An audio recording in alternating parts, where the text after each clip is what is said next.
আসসালামু আলাইকুম। চমৎকার কষানো গরুর মাংস নিয়ে হাজির হয়ে গেলাম আমি রুমা।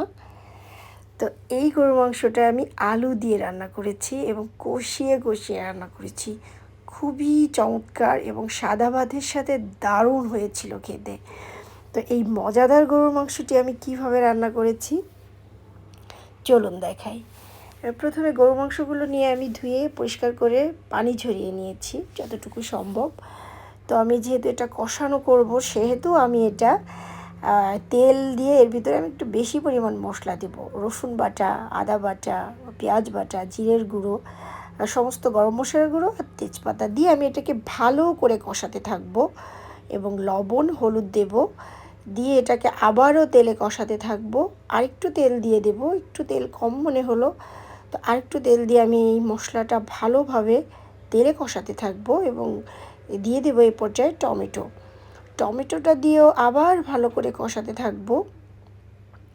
মানে মশলাটা কষানো যত ভালো হবে রান্নাটা ততটাই মজার হবে। আমি পেঁপে দিয়ে দিলাম কুচি করে, এটা যার যার ইচ্ছা, চাইলে দিতেও পারেন নাও পারেন। তো কষানো হয়ে গেলে আমি দিয়ে দিলাম মাংসটা, দিয়ে আমি আবারও তেলে ভালো করে কষাচ্ছি। তো এটা হচ্ছে যেহেতু আমি এটা প্রেশার কুকারে দিব না, এটা আমি চুলাই রান্না করব, তো আমি ঢেকে দিলাম। ঢেকে দিয়ে আবার পিং করা পেঁয়াজ আর কাঁচামরিচ দিয়ে আমি আবারও ভালো করে নেড়ে চেড়ে আবারও প্রায় 20-25 মিনিট ধরে অল্প আঁচে ঢেকে দিয়েছিলাম। এখন আমি সিদ্ধ হওয়ার জন্য পানি দিয়ে দিচ্ছি।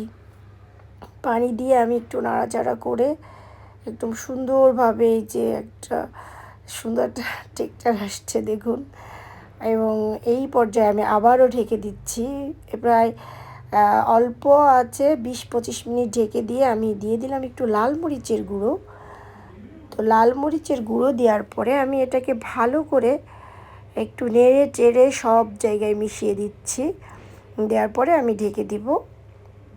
যেহেতু গরুর মাংস একটু সময় লাগবে, তো ঢেকে দেওয়ার এই পর্যায়ে আমি আলু দিয়ে দেব। তো মাংসটা সিদ্ধ অলমোস্ট হয়ে গেছে কাছাকাছি। তো আলুটা দিয়ে আমি নেড়ে চেড়ে একদম সব মাংসের সাথে মিশিয়ে দেব। এই পর্যায়ে আসলে আমি ঝোলের পানি দিয়ে দেব। তো ঝোলের পানিটা দিলে যখন টেনে টেনে আসবে আর মাখো মাখো হয়ে যাবে, খুব সুন্দর একটা স্মেল পাচ্ছি। তো মাখো মাখো হয়ে যাবে তখন আমি নামিয়ে এই যে গরম গরম ভাতের সাথে খাবো। খুবই মজার। তো আমার চ্যানেলটি যদি ভালো লাগে তাহলে